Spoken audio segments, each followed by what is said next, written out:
Kulay sa bubong, may pa VIP seat sa Eat Bulaga at e-Best Scholar, ihahayag na. Yan at iba pa ang pag-uusapan natin ngayong maulang araw po ng Huwebes, October 24. Pero bago yan mga kaparokya, humihiling ako na pakisubscribe ang aking YouTube channel. Pakiclick ang bell icon para una kayong manotify sa mga bagong video na ilalabas ko. At pakidamay nyo na din na i-follow ang aking Facebook page na Mega TV at ang aking TikTok account na Kaparokya TV. Maraming salamat! So mga kaparokya, umpisahan natin ang ating kwentuhan sa nangyaring magpasikat kahapon. So mga kaparokya, ang unang araw po or sa unang araw po ng magpasikat, ang nag-perform ay ang grupo ni Vice Ganda. Ang ikalawang nag-perform ay ang grupo ni Kim Chu at ngayon po or kahapon po ay ang grupo ni Vong Navarro.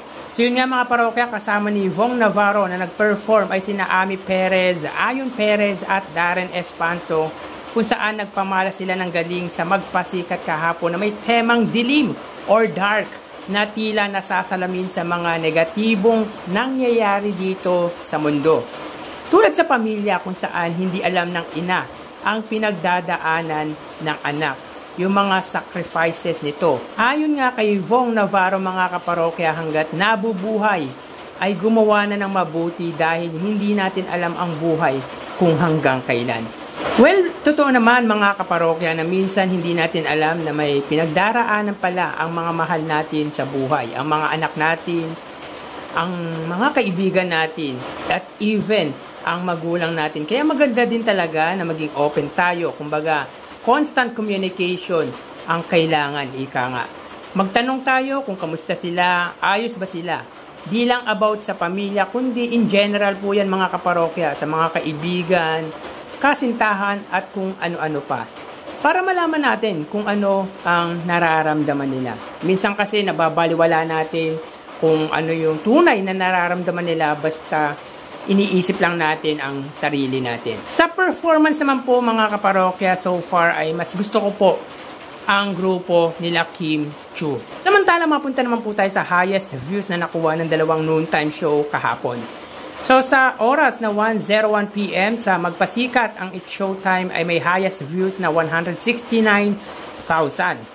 At ang Eat Bulaga naman po sa oras na 1:49 PM sa segment na Gimme 5, sila po ay may highest views na 88,000. So, bagong record po yan para sa It's Showtime sapagkat yan na po ang pinakamataas na views ng main YouTube channel nila buhat ng maging noontime show ng ABS-CBN, ang noontime show ng ABS-CBN. Ang Eat Bulaga naman ay na-meet nila ang daily average views nila na 80,000. So, meaning mga kaparokya, both noontime show got their target average views which are 100,000 viewers para sa It's Showtime at 80,000 viewers naman po sa Eat Bulaga.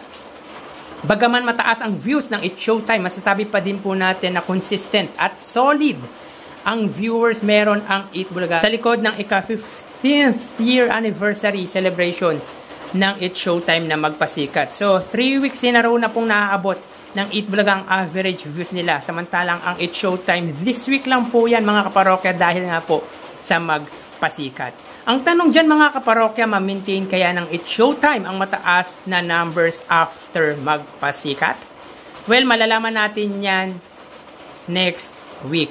Samantala, bago tayo mapunta sa ating main topic, ay mag-shoutout muna tayo mga kaparokya. Sina-shoutout ko lahat ng solid viewers, followers at supporters ng It's Showtime. Ganun din po ng Eat Bulaga. Special mention sa mga sumusunod: Cristina Delfino, Ninja Jack Monster, Derek Pilapil, Kudro on Leather, TVJ Jaworski, BSD, Froilan Esguera, Graciano Uclarit, Renato Reyes, Roy, Ashley Gray, Ellie De La Cruz, Fernando Publico, Jeanette Encaja, Rosalyn Rojas, Glidel Arat, Heidi Gutierrez at marami pang iba. Maraming salamat po sa patuloy na panunood ng mga video ko at sobrang na-appreciate ko po kayo mga kaparokya. So yun nga mga parokya, last Saturday ay dumayo ang Itbulaga Sugod Bahay sa Pampanga at naging viral si tatay na nanunood sa bubong.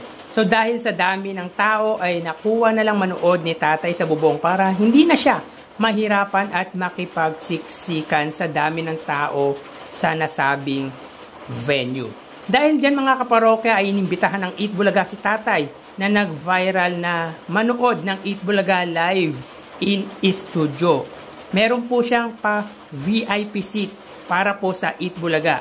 Siyempre kapag inimbitahan yan, hindi lang simpleng imbita yan mga kaparokya, kundi may regalo yan na kalakip galing sa Itbulaga. Knowing naman Itbulaga, hindi basta-basta nagpapaunlak yan. Kaya pag sila nagpaunlak, may kalakip na regalo na matatanggap yan sa legendary trio. Kaya mga kaparokya, lalo na po si tatay, huwag ka na pong magdalawang isip dahil opportunity knocks once, grab it po. I-grab mo na po tay. Ang kulit kasi parang ang chill lang ni tatay habang nanunood sa bubong. Kaya siguro natuwa ang Itbulaga kay tatay. Samantala, this coming Saturday din po ay ipapakilala na ang 30 eBest or 30 Itbulaga Excellent Student na pag-aaralin ng Itbulaga. So last 2009, nang mapanood ko, nung i-award nila ang scholarship sa mga piling mag-aaral noon, hanggang sa makapagtapos sila ng pag-aaral na ang Itbulaga ang siyang sumuporta sa kanila. Kaya sa Sabado, tila ipapakilala na ang second batch ng 30 student na pag-aaralin ng Itbulaga.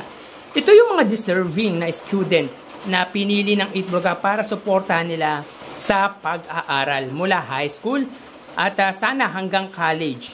Kaya ito yung talagang nakakabilib sa Itbulaga, yung walang sawang pagtulong sa mamamayang Pilipino. Nakaka-excite at for sure tatayo na naman yung balahibo natin sa excitement at tuwa. At sa Saturday rin po mga kaparokya ay paparinig na po ng buo ng Singing Queen ang kanilang kantang O Baby. Well, napakinggan naman po natin or napakinggan na po ng inyong lingkod ang first single ng Singing Queen na O Baby. So hanggang dito na lang mga parokya, magsiingat po tayo. Thank you and God bless.